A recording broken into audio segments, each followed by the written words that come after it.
Time changes, and sometimes so do opinions. I've looked back at the games that I've had from memory, and I too have played games that I used to love, but it didn't age very well. So for this, I will give my top 5 list of the games that did not age well for me the most. Just because a game did not age well doesn't mean I hate it or it sucks. So with that said, here's the top 5 games that did not age well for Chief Shadow 1750. Number 5. As a person with an opinion, I'm not a big fan of Nickelodeon. As a kid, yeah, but as a teen, no. The station has gotten shittier and shittier. But Jimmy Neutron was actually quite a decent series. But Jimmy Neutron, Boy Genius Jet Fusion, oh boy. As a youngling, I would play this, but now I look at it as a very mediocre game. The weapons Jimmy uses are, in my opinion, very forgettable. All the enemies require a special weapon to kill. The story is loosely based off of the special Operation Jet Fusion. The levels themselves are huge and you can easily get lost because the map only tells where the pieces of an invention are, and flurp. Jimmy Neutron also has one of the weakest jumping mechanics ever, which makes platforming a nightmare.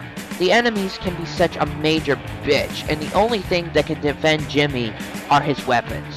The Goddard Shield, and the Goddard's Play Dead feature, but that takes up a lot of battery energy. Plus the controls can be really stiff, especially when it comes to platforming. The bosses aren't very memorable at all. There's Jimmy's allies as a character in the virtual world. The way that you defeat them is not that memorable either. But all that aside, Jimmy Neutron Jet Fusion is just overall a very mediocre game with forgettable boss fights, stiff controls, and just one I can easily forget. You never worked in this county game! Yes! Number 4. As a Crash Bandicoot fan, I really enjoyed the games I've played. Except for one. Crash of the Titans. Developed by Radical Entertainment. The very same people that developed Bebe's Kids for the SNES. I'm not even joking! They developed Bebe's Kids!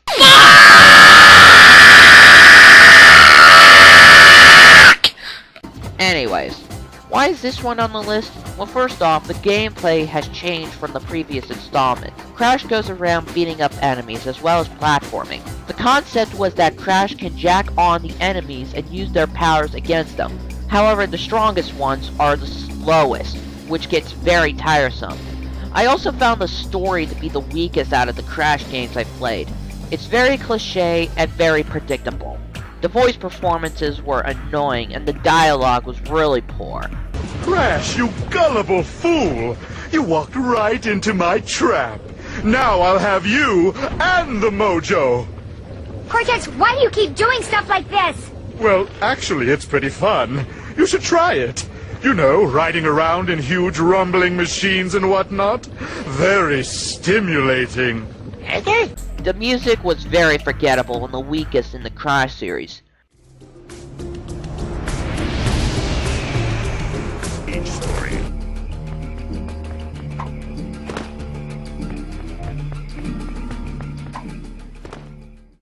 It's really hard to describe this one, but I will say it's my least favorite out of the Crash series.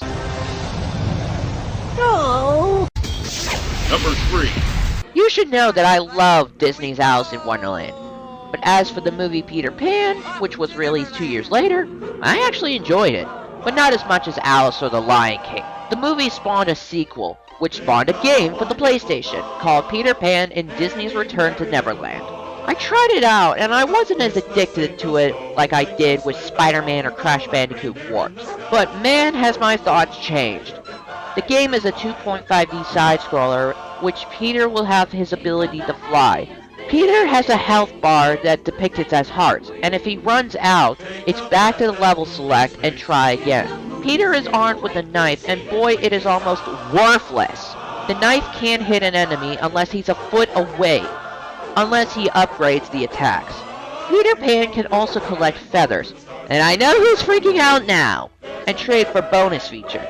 I could never get used to the controls. It was so tricky for me to remember what buttons does what. From time to time, the game lets you play as Tinkerbell. And this is really annoying, because if you come into contact with anything, she dies. The bosses were nothing special, just the typical pirates that follow Captain Hook's orders. Another annoying thing about the game is the constant loading times between the stages, the films, and the overworld maps. Jesus, this took a third of my time waiting for the goddamn loading screen! The music and designs are a bright side of this. The design looks just like you are in a Disney film, and the music fits the situation Peter Pan was in.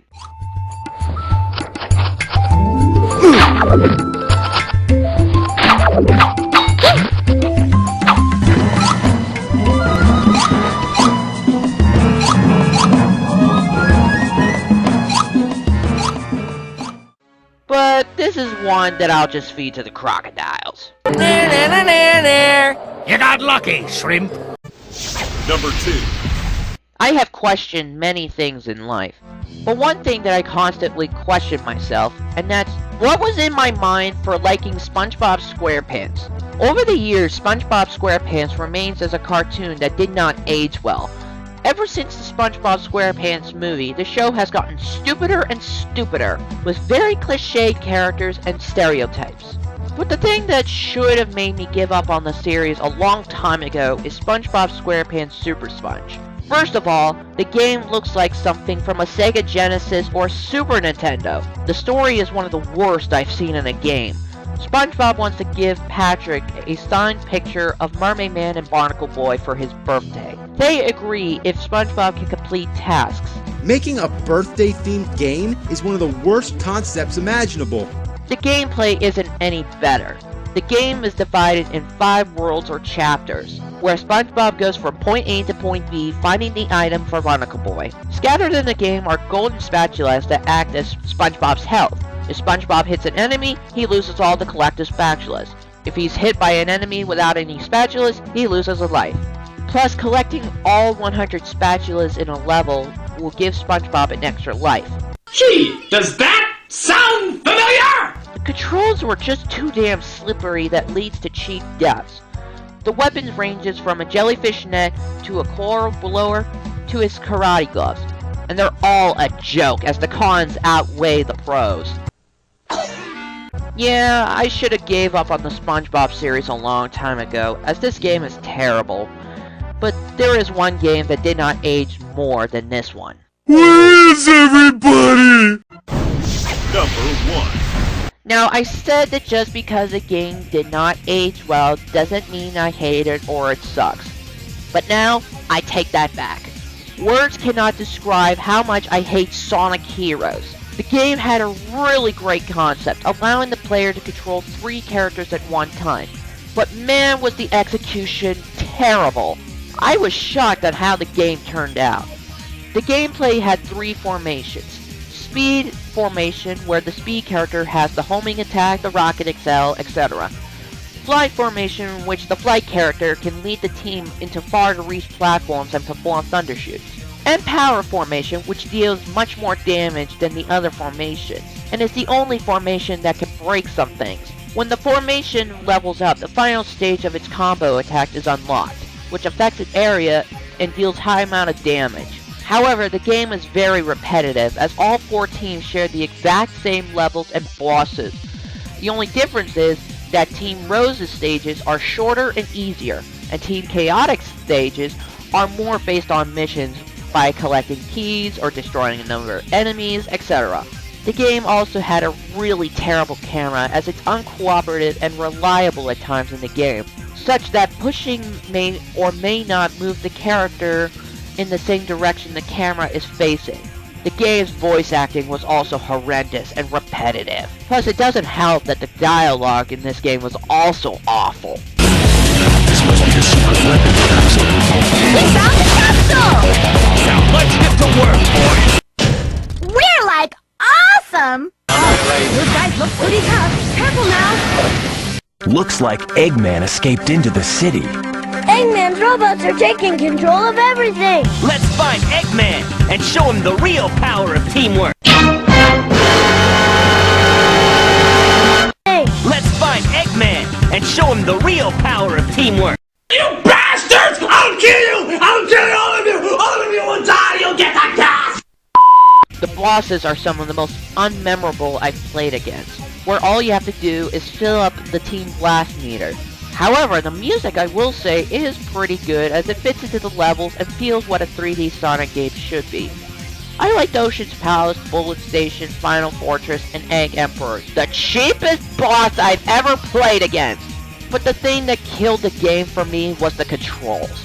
The controls were far too slippery that will lead to cheap deaths, and the levels were too linear, and landing on platforms is tough due to the damn terrible controls.